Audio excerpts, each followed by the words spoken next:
السلام عليكم ورحمة الله.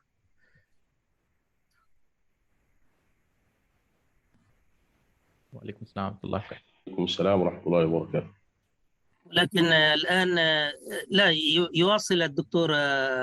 من ناديته لم أتذكر اسمه، لم أسمع.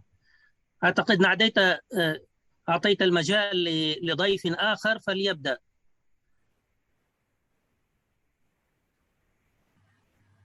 لا أسمعك. لا بس لا. الدكتور أحمد حاشم أم أنا أتكلم؟ لا أنت لو سمحت. طيب، إذا أنا أريد أن أشارك العرض. هل يظهر عندكم هذا العرض؟ نعم يا شيخ. نعم. طيب، أولا السلام عليكم ورحمة الله وبركاته جميعا. وعليكم السلام ورحمة الله وبركاته. وأشكر كلية برمنغهام للعلوم الإنسانية ومسجد إستن كولفيل، وكذلك الأخ الدكتور عرفان على هذه الدعوة الكريمة للمرة الثانية أن أكون معكم، وفي بهذه المناسبة العالمية السنوية المجيدة للاحتفاء بأهمية اللغة العربية وإبراز دورها هذا العام في التواصل الحضاري، فشكرا جزيلا. وأشكر الأخ الشاب الطالب بجامعة المدينة المنورة على تقديم النبذة الموجزة عني، وأريد أن أصحح فيها معلومات أهمها أني لم أكرم بجائزة شيخ محمد بن راشد للغة العربية، بل كنت عضوا في لجنة التحكيم فيها. أنا عينت عضوا في لجنة التحكيم بها، وإنما كرمت في نفس العام. ربما التبس عليه الأمر لأنه تم تكريمي في نفس العام بدرع حماية اللغة العربية من جمعية حماية اللغة العربية بالشارقة، فربما التبس عليه الأمران أن هناك في نفس العام تم تعييني كعضو في لجنة التحكيم في جائزة الشيخ محمد بن راشد، وأيضا تم تكريمي بدرع حماية اللغة العربية. وهو خاطبني أيضا من البداية إلى النهاية بالدكتور أبي صالح، بينما أنا أسمي نفسي مريضا بحب اللغة العربية، ولست دكتورا وإنما مريض. وإذا لم ترد أن تناديني بالمريض فعلى الأقل محب اللغة العربية، وباسمي مباشرة أبو صالح. متى ستشفى؟ لن أشفى، لا أريد شفاء، وإنما أريد أن يتحول هذا المرض إلى وباء عالمي أشد من كورونا، ويصيب كل إنسان يدب على وجه الأرض بهذا الداء، داء حب اللغة العربية. ما شاء الله. هذا هو دعائي، وأقول وداوني بالتي كانت هي الداء. نعم. وما أريد أن أتحدث اليوم، ولاحظت أن هناك ضيق الوقت ومشاركات عديدة ما شاء الله وبرنامج متنوع، فلا أريد مثلا أن أخذ كثيرا من الوقت، فأعددت ملخصا المحاور الرئيسة، ملخصا عن كل ما أريد أن أقوله. فبعد أن أعرض عليكم هذا الموجز، ثم أرى إذا سمح الوقت فأخلط بها بعض الحديث بلغة الأردو وبعضها بالإنجليزية كما رجاني دكتور عرفان. فالمحاور الرئيسة في حديثي هو أن اللغة العربية لغة عالمية وإنسانية بكل المقاييس اللسانية والثقافية والحضارية، ومن أبسط الشواهد على ذلك العبارة الترحيبية العريقة أهلا وسهلا ومرحبا، والتحية الإسلامية السمحة السلام عليكم، فكلتاهما تدعو للتواصل والوئام بين الأنام. أن اللغة العربية هي تفتح ذراعيها لكل من يدخل ساحتها في أي مكان. كيف ترحب أي زائر، عرفته أو لم تعرفه، إذا كنت عربيا، وإذا كنت مسلما فتقول السلام عليكم، وكل شخص يريد الأمن والأمان والسلام والوئام. فاللغة العربية والحضارة العربية هي أساسا في حد ذاتها هي لغة التواصل الحضاري. ونشأت كل اللغات، ولكن لا أريد أن أوضح كذلك، نشأت كل اللغات البشرية ليست العربية وحدها أساسا بإلهام رباني، أي بتعليم الخالق جل وعلا، كما أشار إليه الدكتور شوشان في كلمته. وذلك كما يفهم من قوله تعالى: وعلم آدم الأسماء كلها. واللغة هي أسماء، أصوات، وهذه الأصوات هي أسماء على ما نشاهد، على ما نرى، وعلى ما نشم، وعلى ما نفعل، وعلى ما نشعر. فعلم آدم الأسماء كلها، أي أدوات التعبير الصوتية والحرفية لآدم عليه السلام ولذريته. كما أنه لا فضل لعربي على أعجمي إلا بالتقوى، فكذلك لا تفاضل بين اللغات إلا من حيث توظيفها الإيجابي واستخدامها الفعال للتعبير عن معان رفيعة وقيم نبيلة، ولتصوير أرق العواطف وأزكى المشاعر، ولنشر أفكار عالية ورسالة سامية تسمو بالروح وترتقي بالذوق وتنمي المواهب، ولإنتاج معارف وعلوم نافعة وفنون جميلة تثري الحضارة والثقافة الإنسانية إلى آخره. أي محتوى اللغة، المضمون، هو الذي يجعل اللغة أفضل من غيرها. إذا كان المضمون هابط فاللغة هابط، ولو كانت وعاء التعبير أو وعاء هذا المضمون اللغة العربية، فهناك كلام خبيث غير طيب حتى باللغة العربية. ولذا أرسل الله كل رسول بلسان قومه، وبالتالي تستحق كل اللغات احتراما متساويا، ولا يمنع ذلك أن يحب الإنسان لغة معينة، ولا سيما اللغة العربية، وأن يؤثرها على سائر اللغات شريطة أن لا يحتقر أي منها. بيد أن العربية تميزت بميزة فريدة لا مثيل لها، وهي كونها اختيرت لتحمل آخر رسالة من رب الناس إلى الناس، من رب العالمين إلى العالمين أجمعين. هذه هي الميزة الوحيدة الفريدة التي تجعلها طبعا لغة مميزة على الإطلاق، ولكن لا يعني هذا احتقار أي لغة أخرى. ولذا فالقرآن الكريم هو الذي أضفى على العربية طابع العالمية والإنسانية، فأخرجها من نطاقي الزمان والمكان المحدودين لتصبح لغة كل زمان ومكان بلا حدود. ومن ثم ورد في الأثر عن أفصح من نطق بالضاد من البشر: أيها الناس، إن الرب واحد والأب واحد، أب واحد، وليست العربية بأحدكم من أب ولا أم، وإنما هي اللسان، فمن تكلم العربية فهو عربي، أو كما قال عليه الصلاة والسلام. وبذلك تحول اللسان العربي من مجرد لغة قوم أو أمة أو مجموعة قبائل إلى لغة الناس على اختلاف الأجناس، ومن لغة بداوة أو حضارة قبلية إلى جسر مفتوح متعدد الاتجاهات لتسهيل التواصل والتلاقح والتعارف بين مختلف حضارات وثقافات العالم. هذا هو مختصر القول. وأتطرق إلى أن لكي تصبح اللغة العربية جسرا للتواصل الحضاري في التاريخ القديم والمعاصر، هناك 3 أبعاد لهذا الدور الحضاري أو لهذا الدور التاريخي في تعزيز التواصل الحضاري. البعد الأول هو التأصيل والتنظيم أو التعطيل، أي أن القرآن أعطى إطاراً نظرياً ما يسمى بالإنجليزية conceptual framework، كيف يتحقق التواصل الحضاري، ثم طبقها على أساس مبادئ وممارسات توجيهية واضحة، ثم تمت المتابعة وإنجاز هذا المفهوم الحضاري الجديد. الإطار النظري conceptual framework is this. ما هو الإطار النظري لجعل القرآن ولجعل اللغة العربية هي لغة التواصل الحضاري بين الشعوب والناس أجمعين. وهذه الآية آيتان قرآنيتان.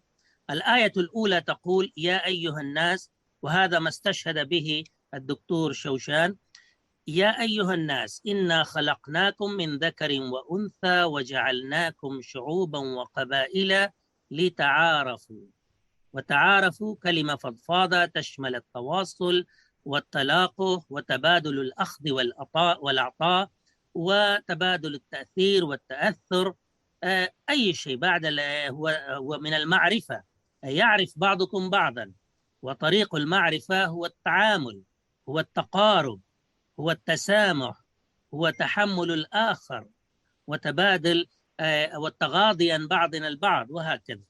فلتعارفوا إن أكرمكم عند الله أتقاكم، ليس باللون ولا بالبش. وهذا في الآية الثانية.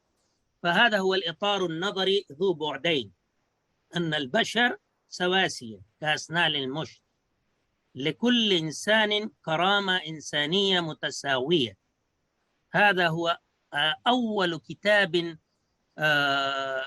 كتاب مقدس أعلن هذه المساواة البشرية في الكرامة.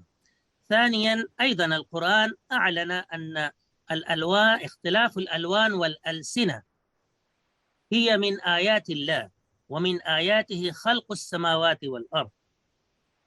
كما أن خلق السماوات والأرض معجزة ربانية، كذلك اختلاف الألسنة وألوان البشر معجزة وآية ربانية. إن في ذلك لآيات للعالمين. Among his signs is the creation of the heavens and the earth and the variations in your languages and your colors. فهذا هو الإطار النظري الذي جعل اللغة العربية والثقافة الإسلامية التي تحملتها اللغة العربية فيما بعد، الإطار النظري أعطى للعالم لكي يتحول إلى عالم واحد، إلى إنسانية، أخوة إنسانية كونية واحدة.